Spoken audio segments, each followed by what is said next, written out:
Yo, what's going on, people? Welcome back to another video coming at y'all directly from the city parking lot. As you can tell, your boy just got himself a fresh cut every 2 weeks. Rule of two. We keep that shit going. And considering today is the day, the promised day when Avengers Endgame comes out, we gotta look fresh for that emotionally destructive finale. But this is not a video discussing Avengers Endgame. No, that will be coming later on in the evening, but fair warning. I'm probably going to be crying for all of 15 minutes by the end of it. Today, we're going to be talking about some Atlas Persona news. Yes, ladies and gentlemen, the fact that we can get on camera and do a news update regarding a Persona game, like, people don't believe me when I say Atlas is the only company that could give Square Enix a run for their money when it comes to announcing stuff and then forgetting about those games existed. I mean, is Shin Megami Tensei 5 anybody? Atlas is the type to be like, we announced we're working on the game. Why do y'all care? Like, that's basically what it is. Winter 2012 for Persona 5. Okay. Anyways, ladies and gentlemen, we got two new juicy updates for Persona 5 related media. Yes, the Persona 5 franchise is a thing, and this car is okay. Ultimate flex right there. You ever wonder why some people, they just can't whip into the parking lot? They just gotta reverse their car and then do that shit. It's like, all right, we get it. You know how to park like that. Cool beans, bro. Anyways. Persona 5 The Royal, we got a bunch of substantial updates on that, in addition to finding out the identity of Persona 5S. So talking about Persona 5 Royal, it's the most concrete one. We learned a ton of news about it. Persona 5 Royal is what we all expected it would be. It is the Persona 5 golden version, if you will, which is coming with a whole slew of upgrades and updates to the original base game. Now, for those of you guys who have never played the Persona games and you're wondering what am I referring to when I'm talking about this golden, this royal update, essentially every single time Atlas comes out with a mainline Persona game, they re-release it with a ton of bonus content. Now, this bonus content can range from extra story content like expansions to the base game, to new playable characters. They can make a ton of quality life improvements. Maybe they're taking some of the community feedback into account when they're crafting the game. So essentially what they're doing is they're remaking the game, if you will, but not to the extent of the game is going to be completely different. At least that's how it was when I played Persona 4 Golden. With Persona 3 Portable, it was just a little dicey. It's a bit more controversial. I know a lot of people are torn on whether or not they should play Persona 3 on the PS2 versus Persona 3 Portable. One is more convenient because it was on the PSP, but the other one is technically the better game, but we're not going to get into that discussion right now. I know y'all are going to discuss it in the comments, but anyways, with Persona 5 The Royal, we are getting a slew of updates for the game, everything that you would expect. But what's really interesting about this update for the game is that it doesn't just feel like a DLC update. It doesn't just feel like they're re-releasing a game with 10% bonus content. No, it actually feels as if they're going back and reworking the entire base of the game. So everything that made Persona 5 work, and in some cases, some of the things that people criticize Persona 5 for, they seem to be going back and expanding upon it. So it doesn't just feel like this could be an add-on update that they can release on the PlayStation 4 for like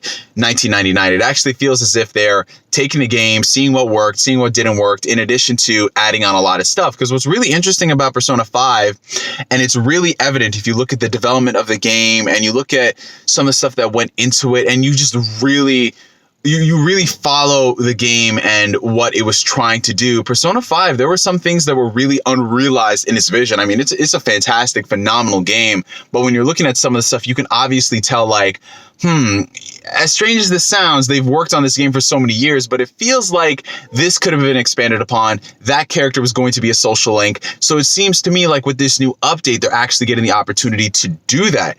Hence why I assume it's actually going to be full price again when it comes out.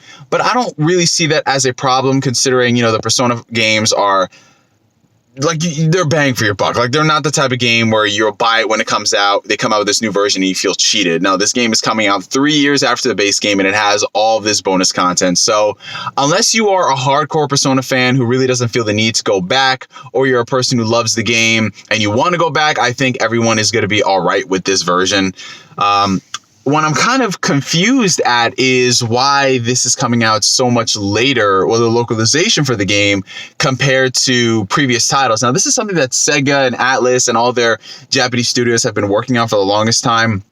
speedier localizations. We've been seeing that with the Yakuza franchise. Take Judge Eyes, for example, or Judgment, as it's known outside of Japan. That game came out, I believe, late last year, and it's coming out in the States within 6 months, which is crazy when you think about it, because we went literally 1-2 years for some of those Yakuza titles. With Persona, I think that, because it has more clout than Yakuza, you would think that they would try to get like a simultaneous worldwide localization, but I assume because Atlas is still a small company, they don't have as many resources, as crazy as it sounds, because what's so weird about Persona is that it has so much talk attached to it that you would think this is like a AAA game in the sense that, people are playing this alongside Call of Duty and Madden and Fortnite. It's really weird when you think about it. But again, you have to think that this is a tremendous game in terms of scale and scope and dialogue. And if they're going back there and adding all this new content, it is going to take a while to localize it.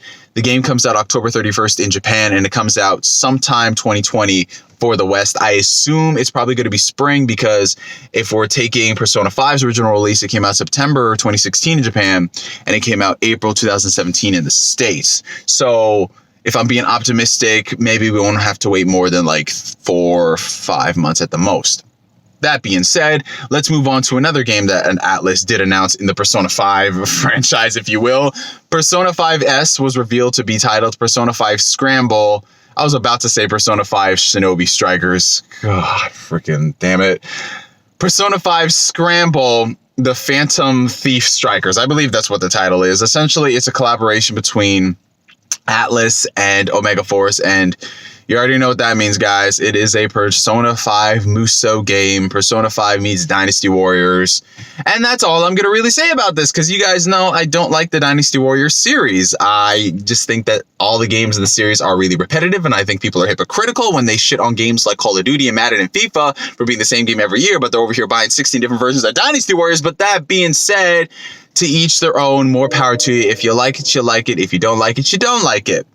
A Persona 5 skin is not going to save my it's not going to bring me into the Dynasty Warriors fold just because it's Persona, because if that logic was true, I would have got Hyrule Warriors, I would have got Fire Emblem Warriors. It's not for me. I don't like that. But if you're a fan of that, it's coming to the PlayStation 4 and the Nintendo Switch as well. So this is your Persona 5 game for the Switch, which kind of sucks. And now, honestly, you would think that this would be an open and shut case. Like, okay, guys, I think Persona 5 ain't coming to the Switch anytime soon. Dang, that car really just hopped a whole curb. Holy shit. But now it just makes things... Is that a Detective Pikachu on a 7-Eleven? Yo, look at it. Look at it. It's Detective Pikachu. I can't wait for the movie. I'm so excited. I don't even know if y'all were able to see that. Now it gets me even more interested for Persona 5. Like, there was that Best Buy listing that came out, and some of those other leaks came to fruition. So now you're thinking to yourself, are they just going to announce this randomly at a direct or something? Because the ideal time for them to announce another Persona game would be during this Persona Music Festival, right? And it's like, no. So maybe a Persona 5 Switch port is not high on their docket for, hey, we need to make a big deal about this. It might just end up being a blog post, or they might put this as part of a Nintendo Direct, or they could save this for E3, who knows? But what's really interesting about this is, if Persona 5 does indeed come to the Switch, is it going to be the Royal version now that we know that P5S is not Persona 5 Switch? Maybe they'll announce it for Switch later on once they've, finalized development on it. Or maybe we're going to get a port later down the line, but that's probably not going to come until later in 2020, which is just like, I just want to play Persona 5 portably. I do not even care that I already own the game and I'm going to buy the Royal Edition on PS4. Why? Because I am a Persona fiend, but I would love to play it on the Switch. I mean, it's just awesome. It's awesome, man. I just got Dragon's Dogma for the Switch, and that's great. So just give us Persona 5 on the Switch, bro. Anyways, what do you guys think about all this Persona news? If I had to take a guess on what they're probably going to come out with next, we already did the dancing game. They already did Persona Q2. You know Persona 5 Arena is going to happen whenever Arc System Works stops spreading themselves thin. Have you guys noticed that they're working on so many games at the same time? I got something stuck in my nose. I'm sorry about that, you guys. At least it wasn't a booger like that last video. And I addressed it now. So you know they're going to do that. I wouldn't be surprised if we get a Persona 5 Battle Royale game. Who knows? They came out with Persona 5 Scramble, so I feel like that's just one step in that direction. Anyways, for now, my name is NGS signing out, and like always, I will catch you guys later. Peace.